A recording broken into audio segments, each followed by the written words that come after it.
up. More recently, that power is untethering and leaping off the desktops.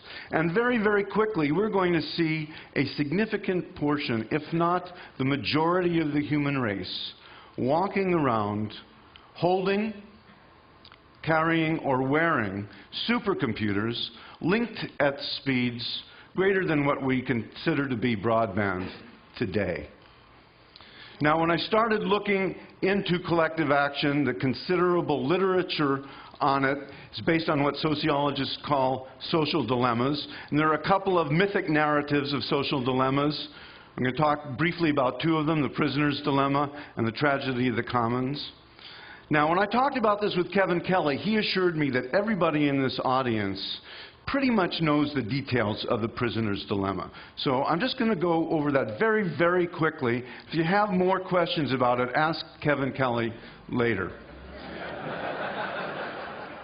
The prisoner's dilemma is actually a story that's overlaid on a mathematical matrix that came out of the game theory that in the early years of thinking about nuclear war, two players who couldn't trust each other. Let me just say that every unsecured transaction is a good example of a prisoner's dilemma. Person with the goods, person with the money, because they can't trust each other, are not going to exchange. Neither one wants to be the first one, or they're going to get the sucker's payoff. But both lose, of course, because they don't get what they want. If they could only agree, if they could only turn a prisoner's dilemma into a different payoff matrix called an assurance game, they could proceed.